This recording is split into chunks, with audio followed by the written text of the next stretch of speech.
Bismillahirrahmanirrahim. Assalamualaikum warahmatullahi wabarakatuh.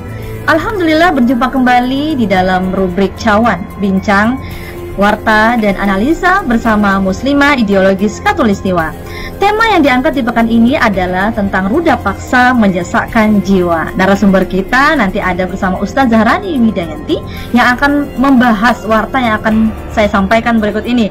Warta tersebut ada dua berita, yakni dari kalbarsuara.com dan juga dari Pontianak Tribun News. Adapun ringkasan beritanya seperti ini, awatifillah. Pertama, terkait tentang aksi bejat yang dilakukan oleh sekelompok remaja di Ketapang, Kalimantan Barat. Mereka tersandung kasus pemerkosaan terhadap siswi SMA.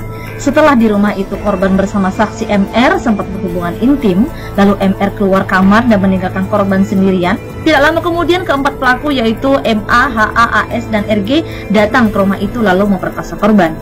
4 orang anak di bawah umur ini diamankan oleh pihak kepolisian karena terlibat tindak pidana perkosaan terhadap gadis berinisial SEL pada Selasa 25 Mei 2021. Nah, keempatnya ini diamankan setelah korban melapor kejadian tersebut yang dilakukan di sebuah rumah di Jalan Maijen Sutoyo, Kecamatan Delta Pawan, Kabupaten Ketapang, Kalimantan Barat. Nah, saat dikonfirmasi, Kapolres Ketapang AKBP Wuryantono melalui Kasat Reskrim Polres Ketapang AKP Primastia membenarkan kejadian tersebut. Wah, ini serem banget ini ya beritanya. Baiklah, kita langsung akan perkenalkan siapa sih narasumber kita hari ini yang akan mengupas warta tersebut dan mudah-mudahan akan memberikan pencerahan kepada kita semuanya. Semoga Allah semakin membuat kita cerdas ya melihat fakta yang ada, kemudian mampu mengupasnya di dalam Islam. Seperti apa pandangan Islam terkait fakta tersebut. Baik, awatifillah, kita akan perkenalkan dahulu pembicara kita pada hari ini atau narasumber kita. Beliau adalah ustazah yang langsung dari kota kejadian ini ya. Beliau adalah Mbak Rani Widayanti. Betul Mbak? Widianti, Mbak. Widianti. Oh, ya. Ustazah Rani Widianti sehat? Alhamdulillah sehat. Alhamdulillah sehat. Nah, beliau ini lahir di Jakarta, sekarang tinggal di Ketapang. Aktivitas beliau adalah mubalighah, masya Allah. Baik, Ustazah, saya mau nanya nih sama Ustazah nih. Kita nih baca berita itu tuh nyesek, merinding sampainya ya. Karena itu sampai diberitakan itu kronologisnya itu bikin kita miris banget. Nah, sebenarnya gimana nih Ustaz? Sebenarnya fakta ini nih gimana ceritanya gitu bisa kejadian dan menghebohkan kayaknya pasti di Ketapang. Silakan Ustazah. Ya, baik. Terima kasih kepada Diweni. Alhamdulillahirabbil alamin. Bismillahirrahmanirrahim. Innal hamdalillah nasta'inu wa nastaghfiruh wa na'udzu billahi min syururi anfusina wa min sayyiati a'malina may yahdihillahu fala mudhillalah wa may yudlil fala hadiyalah. Asyhadu an la ilaha illallah wahdahu la syarikalah wa asyhadu anna Muhammadan abduhu wa rasuluhu la nabiyya ba'dah. Allahumma sholli ala sayyidina Muhammad wa ala alihi wa sahbihi ajma'in. Rabbi shrah li sadri wa yassir li amri wa hlul 'uqdatam min lisani yafqahu qawli. Amin ya rabbal alamin. Baik, para pendengar yang dirahmati Allah Subhanahu wa taala, sebenarnya ketika mendengar berita ini dan ini juga terjadi di kota tempat tinggal saya sendiri gitu ya. Ada dua hal yang kemudian muncul dalam benak saya dan juga mungkin bagi banyak warga di sini, yaitu adalah menyedihkan dan memalukan. Ya, menyedihkan karena tadi seperti yang sudah dipaparkan oleh Ibu Moderator bahwasanya para pelakunya ini adalah dari kalangan remaja atau pemuda.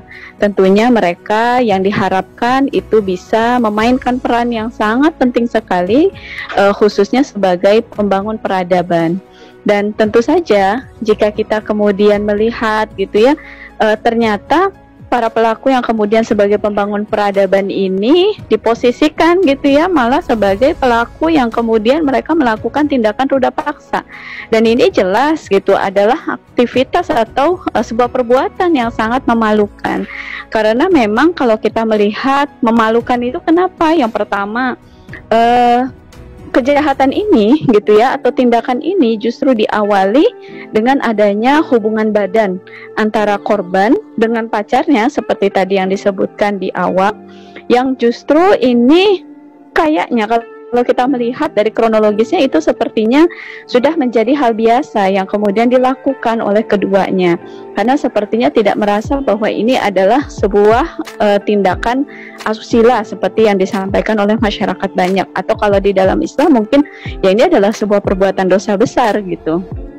Dan kemudian yang menjadi parahnya itu adalah kedua pekorban maupun pacarnya ini ternyata itu tidak dijadikan sebagai pelaku gitu ya, atau perbuatannya tidak menjadi delik kejahatan pidana, karena memang hal tersebut dilakukan atas dasar suka sama suka. Jadi nah ini semua terjadi karena apa? Karena pada dasarnya ini semua terjadi karena adanya Mbak Yeni, afwan Mbak. Iya Mbak. Ya.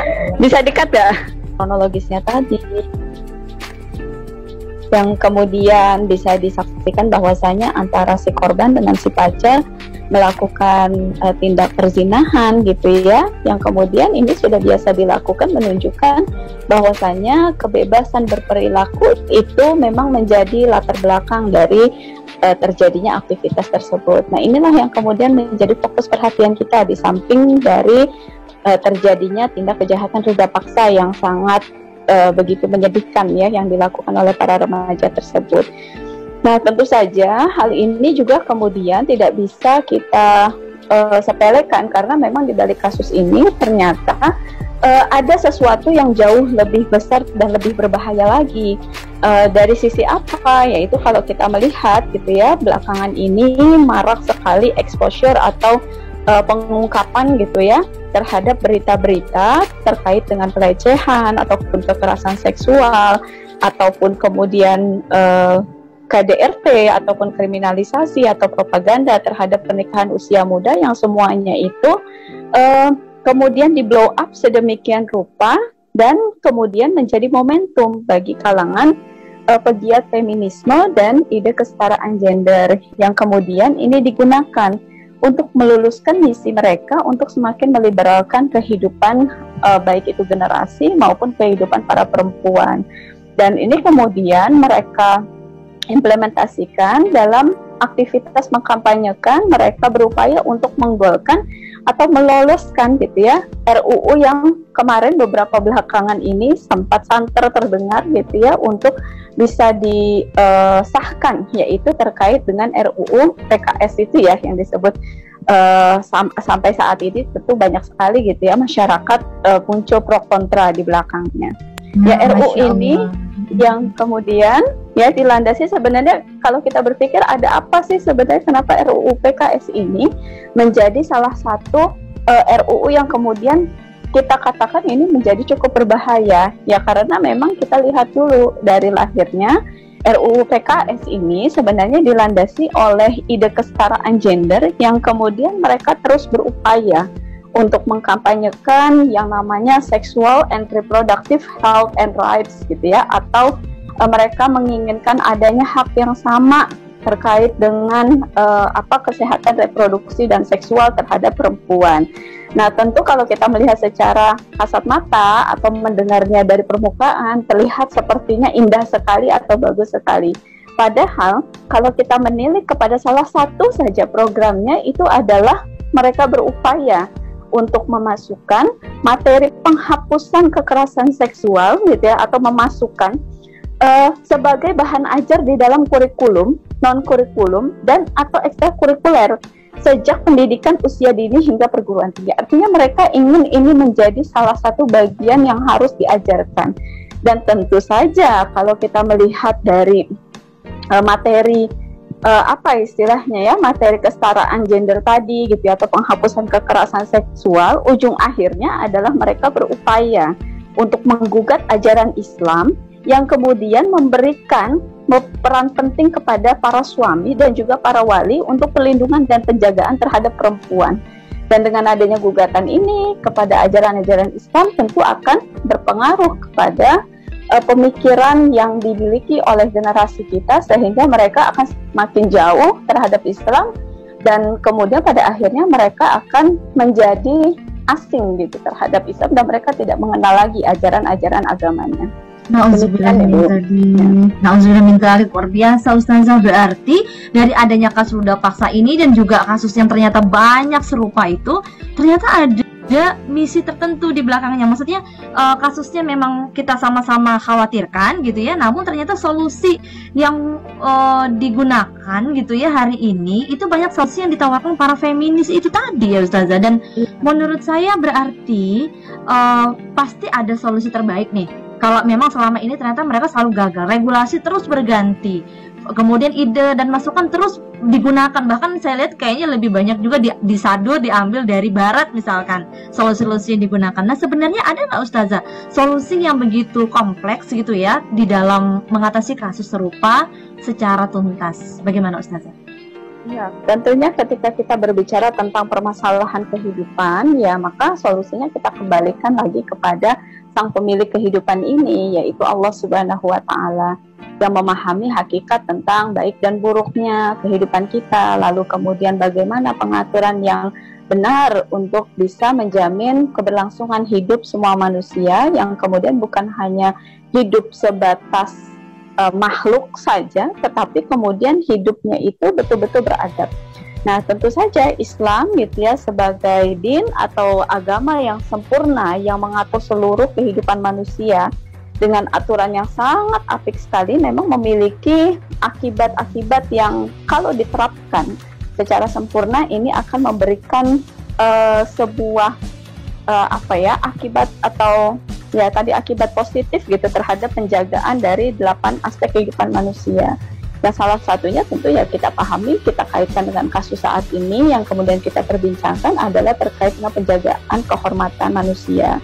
Nah, kita tahu kalau berkaitan dengan kehormatan ini, salah satu wilayah yang menjadi pengaturan itu adalah wilayah pergaulan. Ya, wilayah pergaulan ini Islam sendiri memiliki mekanisme pengaturan pergaulan yang sangat luar biasa sekali sempurnanya, yang secara filosofinya gitu ya atau secara hakikinya Islam ini kemudian menghendaki agar kehidupan manusia itu tidak seperti kehidupan hewani yang hanya mengutamakan pemenuhan instinktif atau naluriah saja, tapi memposisikan juga yang kemudian nanti manusia itu akan betul-betul bisa menjadi makhluk atau hambanya Allah yang memiliki akal dan menggunakan akalnya untuk bisa membangun sebuah peradaban yang mulia. Nah, seperti inilah.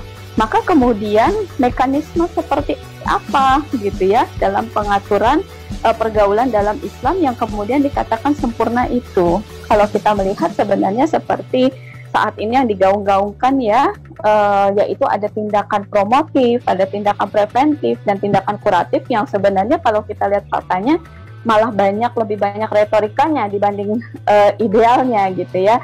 Sedangkan kalau di dalam Islam justru tidak gitu ya, baik secara real maupun secara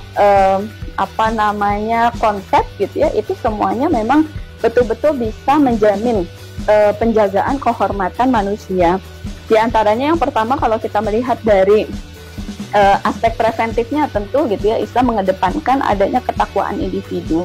Kalau kita kaitkan dengan kasus ini kan kita melihat ya bagaimana anak-anak remaja itu sepertinya udah nggak takut lagi sama Allah.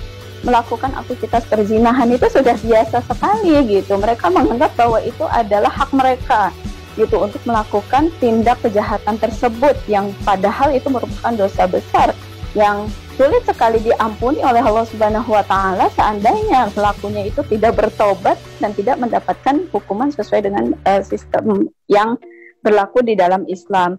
Dan ketakwaan individu ini itu akan bisa terbentuk apabila sistem pendidikannya juga memang mendukung sistem pendidikan yang mampu untuk membentuk kepribadian Islam dan membentuk ketakwaan yang sempurna di dalam diri manusia-manusianya. Ya, dan kemudian juga di dalamnya itu ada sistem pergaulan, di mana sistem pergaulan yang saling terjaga ini yang kemudian memiliki pandangan bahwasanya aktivitas laki-laki dan perempuan itu pada dasarnya terpisah, yang kemudian nanti ada aspek-aspek yang diatur seperti dalam hal muamalah, pendidikan dan segala macamnya, dan semuanya itu tetap berada dalam koridor syariat. Nah, ini aspek preventif. Nah, kemudian dalam aspek promotifnya sendiri gitu ya, kalau kita melihat ini juga sebenarnya preventif juga, yaitu adanya kontrol sosial di mana masyarakat itu melakukan aktivitas amar ma'ruf nahi munkar atau yang biasa kita sebut dengan aktivitas dakwah.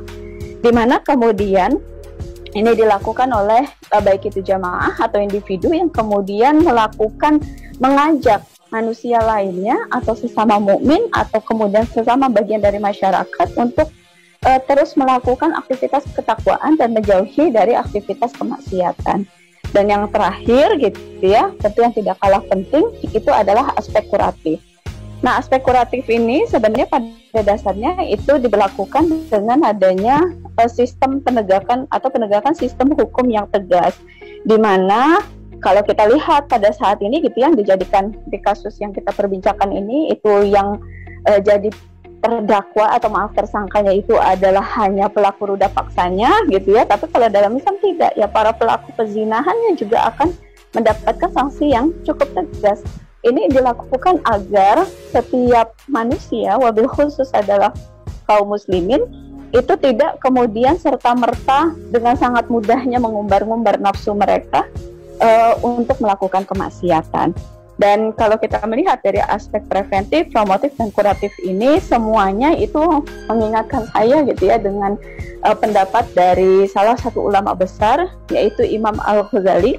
Di dalam kitab Ihya Ulumuddin beliau mengatakan bahwasanya agama itu adalah sebagai penyangga dan politik ya atau penguasa itu adalah sebagai penjaga. Nah, kalau kita melihat aspek promotif, preventif, dan kuratif tadi ya tidak akan mungkin bisa berjalan dengan sempurna seandainya gitu ya tidak diberlakukan dalam konteks institusi negara yang kemudian bisa melakukan mekanisme pengaturan itu secara real dalam kehidupan masyarakatnya.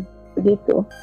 Masya Allah, luar biasa ya. Saya ngeliat tuh udah kebayang betapa penjaminan terhadap kehormatan manusia, kemudian kehormatan identitas masyarakatnya jelas begitu ya ketika ada di dalam sistem Islam. Menarik sekali tadi ada upaya preventif, promotif, dan juga aspek kuratif al-khatifillah.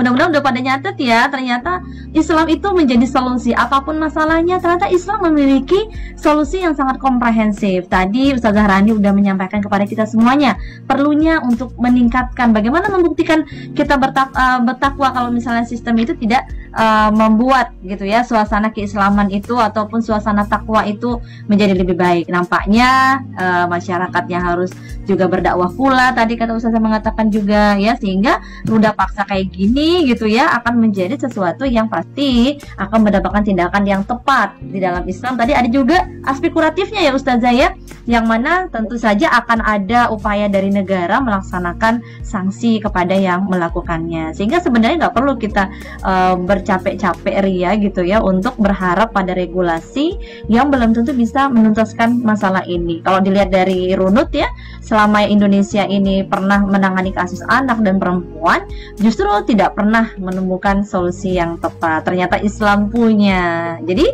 tadi ya Ustazah ya, kita tidak ragu lagi, Islam adalah solusi dari segala macam permasalahan.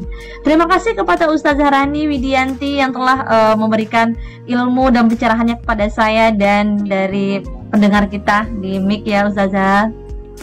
Alhamdulillah, sama-sama atas kesempatannya juga. Ya, mohon maaf segala kekurangan. Awatifillah, kita tutup dengan istighfar dan doa kifaratul majelis. Astaghfirullahaladzim, astaghfirullahaladzim, astaghfirullahaladzim. Subhanakallahumma wa bihamdika asyhadu an la ilaha illa anta astaghfiruka wa atubu ilaik. Mohon maaf atas segala kekurangan. Jumpa lagi kita nanti dalam cawan di bulan berikutnya. Assalamualaikum warahmatullahi wabarakatuh.